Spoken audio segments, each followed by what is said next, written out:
If you've ever been in a relationship for at least a year, you know that with time, things can get a little repetitive in the bedroom. Sex can still feel good and reasonably satisfying, but you might have a sense that there's more for both of you to discover and explore. But it's likely that you're not sure where to start or how to go about expanding your bedroom repertoire together. You might be worried how your partner will react, or you might be scared of being judged. But the world of sexual exploration is calling you, and you really want to heed that call. Which is why today we're going to discuss how to start exploring with your sweetheart in the bedroom. My name is Helena Nista and I make videos that help you have the best sex of your life. And in this video, we're talking about bringing new things, techniques and activities into your intimate relationship. So the absolutely first thing to do is to actually figure out what you both are into. What are those things? Techniques, activities, forms of bedroom play that both of you would be interested in? Is it trying new sexual positions that you haven't experienced together before? Or having sex in different places outside of your bedroom and maybe even outside of your home? Or learning new ways to give each other oral sex? Or other ways to stroke and stimulate different erogenous zones on your bodies. Maybe it's bringing different sex toys to your bedroom, maybe playing with spanking or many other different kinky activities. When it comes to playing with different fun, pleasurable, exciting, erotic, sensual things in your bedroom together, the number of possibilities is absolutely unlimited, but you both need to figure out what it is that you're actually interested in. And it would be best to actually do this research separately first, so that one person isn't dominating this conversation, but that both people actually have that full freedom to research whatever might be exciting for them. And the internet is a great resource here because you can Google things, you can find different articles with ideas, you can find YouTube videos actually describing different activities or even showing you certain things. So make sure to really dive deep into this topic first and preferably even make a list, both of you, that you can then bring to your partner. Which brings us to the second stage of this process. Communicate about your desires. If you both have made your separate respective lists of things you're interested in and you would like to play with, give that list to each other so that then your partner can go through it and circle things that they would like to play with as well. And things that were not circled on your list could be a complete no, like I could never do that, no, we're never gonna do this together, or could be a just not now sort of an option, like we could play with this later, let's see how things go, but just not yet. There could be also room for negotiation because what one person really wants for their partner could be unthinkable or just too difficult or off-putting, etc. But maybe you can negotiate to create an experience that is very similar to the original idea. So for example, if your partner wants you to scratch their back hard with your fingernails during penetrative sex, but to you that is just not something that you can see yourself doing because it just feels like you're hurting them, maybe negotiate around something gentler. Could you maybe just more gently drag your fingernails across their back? Or maybe you could use some other tool, maybe a fork, maybe a hairbrush or something like that to stimulate the skin on their back instead of scratching them hard. Absolutely every activity that you play with together in the bedroom needs to be mutually consensual, meaning that it has to be a yes for both partners. Once you have your list of activities that are a yes for both partners, it's important to discuss what's going to happen and draw certain boundaries. And it is important to actually rather go too slow than too fast with different things that you agreed upon, because trying anything new could potentially bring with it certain risks or challenges that you might need to negotiate around further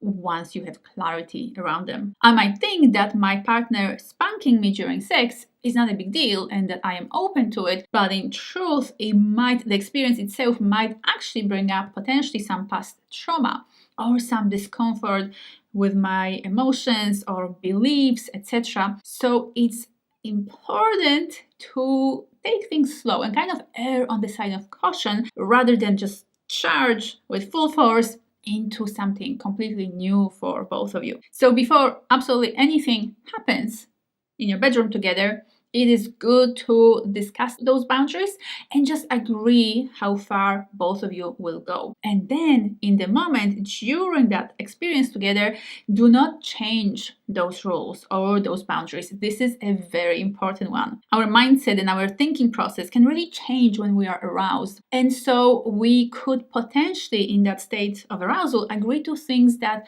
we wouldn't agree to not being aroused. So, if that happens, and if you change anything when it comes to those agreements and boundaries during your sexual experience together, it might actually result in a sense of regret or even hurt afterwards. So do not change the agreements in the moment when you are experiencing something erotic together. If there's a thought or a desire for something new outside of those boundaries, just put that thought to the side and then discuss it afterwards so that maybe next time you can play with it. But it's important to agree that this is what you both want to do when both of you are not aroused, when you're kind of back to your sober selves, and yes, you still want to do that thing. If that's the case, you can definitely do it next time, but just not in the moment. If something that you want to do together involves other people, so if it's about opening up your relationship and having a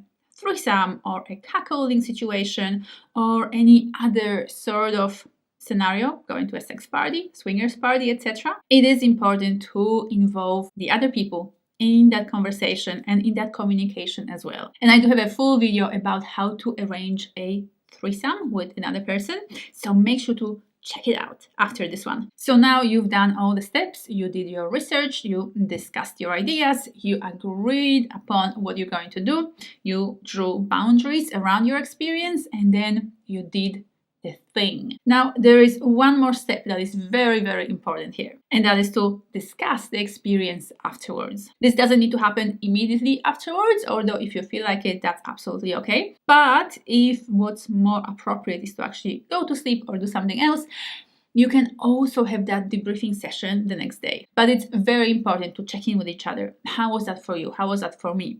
Was everything okay? Was there something that we need to discuss around this? Are we going to play in this way? Again, do we want to? Is that something that we want to bring into our sexual routine on a more ongoing basis? Or was that a bit of a flop and just there's no more interest in playing with it? And most importantly, if we are going to play with this again, are there any adjustments that we need to make to the boundaries we drew around this activity before? Now, there can be a few different challenges that we can encounter when going on this sexual exploration together with our partner. It is very much in our human nature to fear change or to feel uncomfortable with change. So if that's happening for either one of you, that's perfectly normal and natural. This is also why it's so important to go slow and to reassure your partner. It can be extremely triggering to the person whose partner wants to make a change to hear that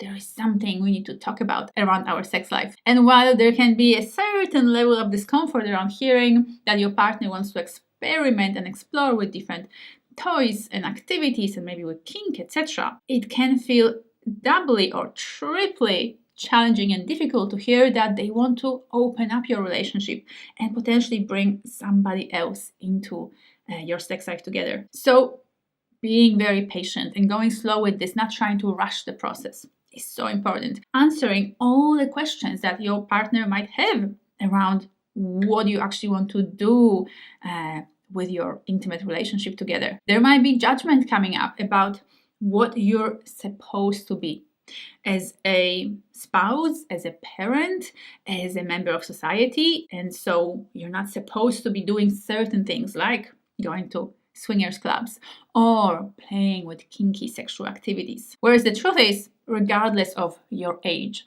social status, or family situation, you can play with each other in the bedroom as long as both of you are willing. So no, you're never too old to try something new.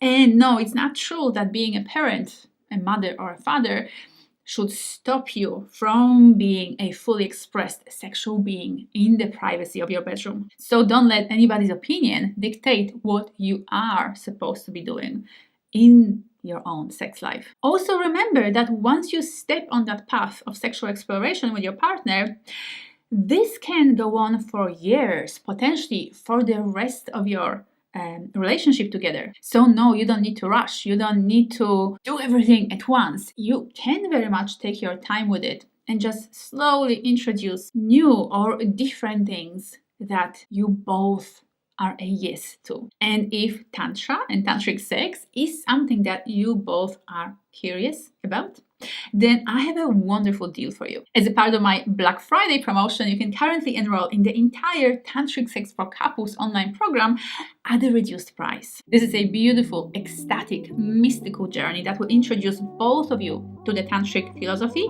and to its beautiful tools and practices. So make sure to grab the link and the discount code from the description bar below, and I look forward to seeing you there.